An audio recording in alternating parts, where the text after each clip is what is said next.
mengalami konslet dan meledak.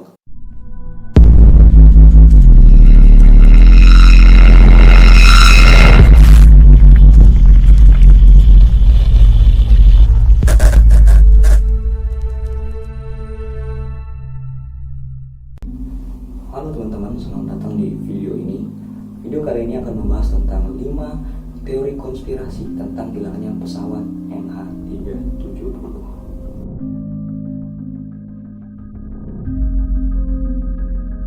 Dari tahun 1976 diperkirakan sudah terjadi 9 kasus kecelakaan pesawat yang disebabkan oleh pilot yang memang secara sengaja melakukan bunuh diri. Jadi teori ini bisa juga terjadi pada MH370. Kapten Simon Hardy sempat melakukan analisa sama MH370. Dia bilang kalau pilot yang berpengalaman mengendalikan pesawat Boeing 777 selama kurang lebih 17 tahun pastinya tahu dengan persis rute penerbangan di Asia. Bapak Hardy ini yakin kalau nggak ada seorang pun yang mikir sebenarnya pilot Zahari Ahmad Shah, yaitu yang nerbangin pesawat ini, sengaja nyembunyiin MH370 dari jangkauan radar dan nerbangin ribuan mil keluar dari rute yang sebenarnya sebelum akhirnya pesawat jatuh ke laut. Bapak Hardy ini juga petunjuknya ada sama rute yang diambil pesawat itu setelah menghilang dari pantauan Air Traffic Control atau ATC.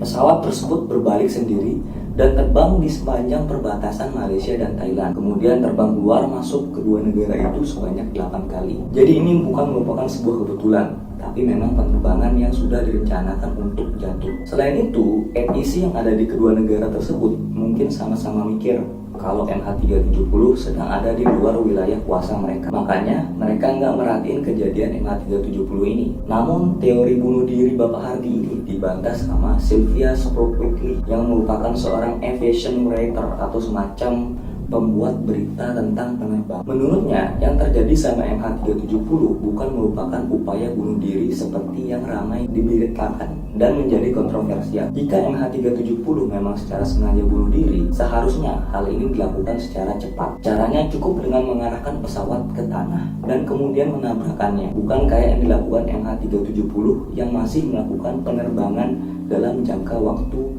yang lama. Norman Davies, yaitu seorang sejarawan Eropa dan penulis, bilang kalau MH370 dibajak dari jarak jauh. Bapak Davies juga bilang sistem The Boeing Honeywell Uni Interpretable Autopilot atau disingkat TBUA, sebuah sistem yang bisa bikin pesawat dikontrol dari jarak jauh supaya pihak berwajib dengan mudah menghadang peristiwa pembajakan. Bisa jadi TBUA ini diambil alih oleh pembajak. Secara kebetulan, menurut Bapak Davies, MH370 memang jenis pesawat yang cocok untuk dipasangi sistem TBUA. Maksudnya, kalau ada kemungkinan MH370 mengalami pembajakan yang dilakukan dari jarak jauh. Selain itu, Bapak Davies juga ngomong lagi nih, dalam barang-barang muatan yang diangkut MH370 tersebut, mungkin salah satunya adalah sesuatu yang sensitif. Hal tersebut bisa jadi membuat pembajak enggan menuju Cina. Dan hal yang terakhir yang dibilang Bapak Davies adalah kemungkinan MH370 meluncur selama beberapa jam dan mendarat di Antartika. Pada akhirnya membuat MH370 tersebut terkubur oleh es.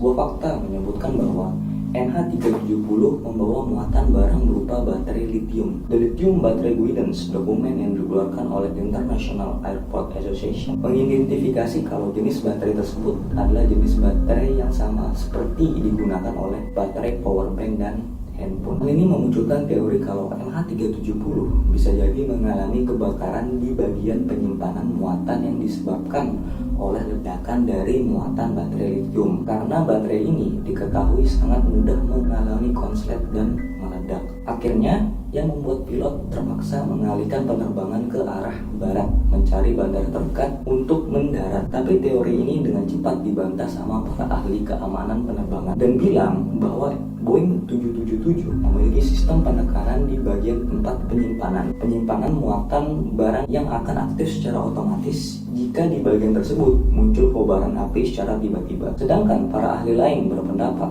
kalaupun kobaran api masih bisa dipadamkan, namun baterai lithium tersebut bisa mengalami kebocoran dan mengeluarkan gas uap mematikan yang mampu melumpuhkan semua penumpang pesawat.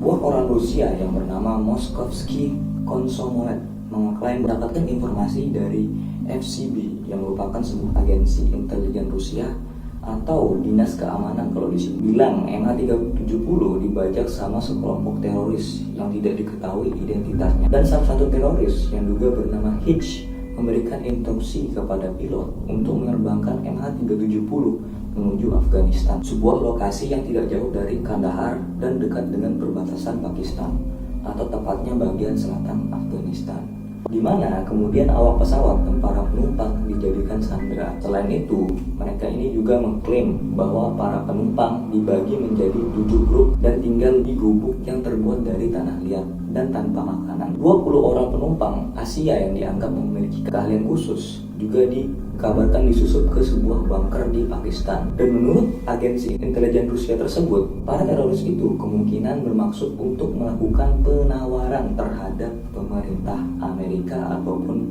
Cina. Namun, perihal penawaran tersebut sampai saat ini tidak dikonfirmasi oleh pihak berwajib Amerika ataupun Cina.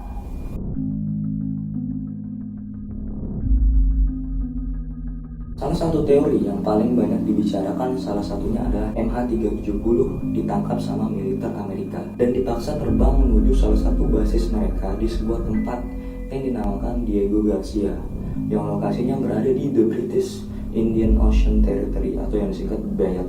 MH370 mendarat secara langsung di basis militer tersebut. Secara lokasi di Diego Garcia geografisnya memang cukup pas dengan lokasi di mana MH370 dinyatakan hilang. Namun, seseorang yang bernama Jeff Weiss yang sudah beberapa kali mendatangi Pulau Diego Garcia sejak awal tahun 1990-an, dia bilang kalau beberapa alasan mengapa Diego Garcia sangat mustahil untuk menjadikan sebagai tempat mendarat pesawat sebesar MH370. Misalnya, Diego Garcia tidak ada hangar yang bisa dijadikan sebagai tempat untuk bersembunyi pesawat sebesar MH370. Walaupun di sana terdapat hangar portable yang bisa dipakai untuk menutupi pesawat B-2, tapi tetap tidak bisa dipakai untuk menutupi MH370.